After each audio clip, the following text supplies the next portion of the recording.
一边封锁对中国出口，一边又宣布要向中国出台1000台光刻机，为何荷兰阿斯麦尔公司如此反复无常？专家又道出了怎样的真相？中国将如何抉择？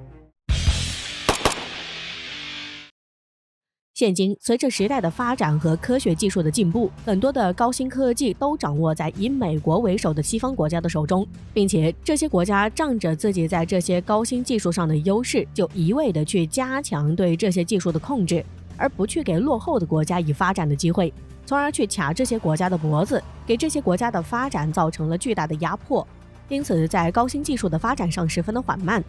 那么我们今天来看的是哪种高新科技呢？它就是被称为工业人类顶尖工业皇冠上的明珠的光刻机。那么什么是光刻机呢？光刻机是芯片制造的核心设备之一，按照用途可以分为好几种，用于生产芯片、封装、LED 制造等。因为一般的光刻机工艺都需要经过硅片表面清洗烘干、涂层、悬涂光刻胶、软烘、对准曝光、后烘、显影、硬烘、刻蚀等工序，而其工作原理就是在硅片表面匀胶，然后将眼模板上的图形转移到光刻胶上的过程，将器件或电路结构临时复制到硅片上的过程。而且光刻机作为芯片产业中最为重要的环节，一直是芯片产业急于攻破的难关。而目前世界上光刻机技术最好的国家就是荷兰，只有荷兰才可以产出全世界顶级的光刻机，也拥有世界上最为先进的光刻机技术。但是荷兰的阿斯麦尔光刻机却不是荷兰所独立自主研发的，而是有多国的共同参与，才有了荷兰的阿斯麦尔光刻机。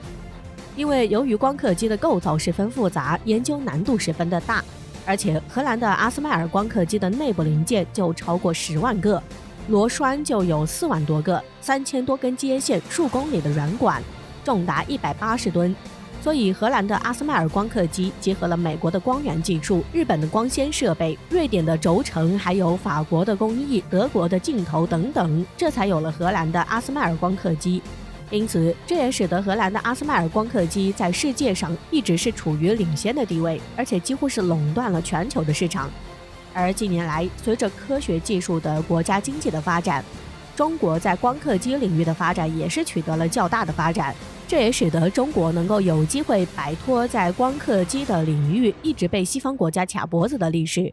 因为在此前，由于以美国为首的西方国家一直在加大对中国技术垄断和技术封锁，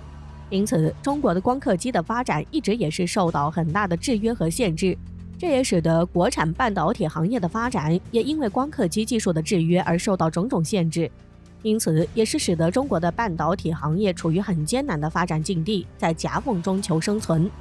不仅如此，以美国为首的西方国家对中国高新技术的限制也是变得变本加厉。据悉，在1996年，美国同日本、印度在内的42个国家签订了一份瓦森纳协定。该协定旨在控制常规武器和高技术贸易，而实际上这个瓦森纳协定就是由美国所控制，只是为了加强其对高科技技术的封锁与控制。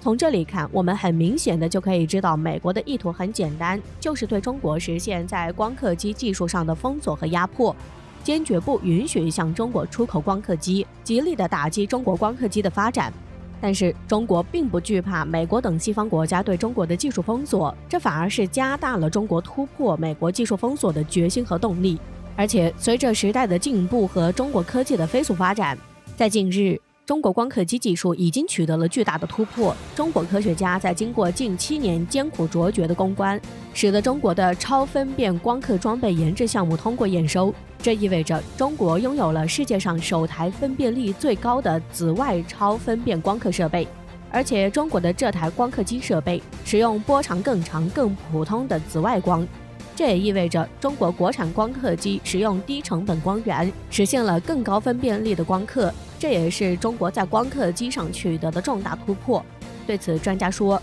中国的光刻机将打破垄断。然而，以美国为首的西方国家在看到中国的光刻机取得了突破性的进展后，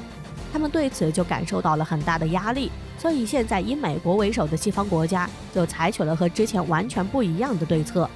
现在荷兰的阿斯麦尔光刻机公司决定向中国出售光刻机，近日，荷兰的阿斯麦尔光刻机公司的首席执行官就正式表态，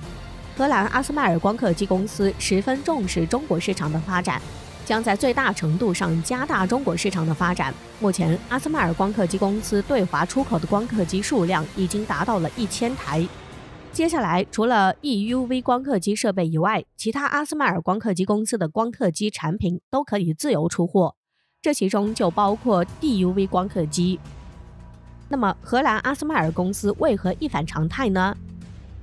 和之前的做法完全不一样呢？从这里我们就可以看出，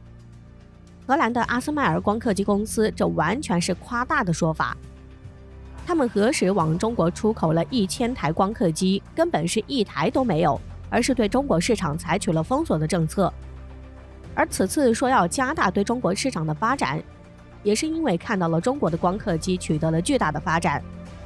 而想要来干扰中国的市场，让中国来买他们的光刻机，而减缓国产光刻机的发展。而对于西方国家这样的做法，也已经是屡见不鲜了，经常是采用这样的伎俩，企图来打压中国国产科技的发展，以此来达到垄断的目的，并且也是抓住中国光刻机发展的关键时期，对中国采取高价勒索、低价倾销的策略，和采取技术封锁和打压的政策，从而大肆的挤压中国国产企业的生存空间，从而也大大限制了中国光刻机向前发展。那么荷兰阿斯麦尔公司这么做有何目的呢？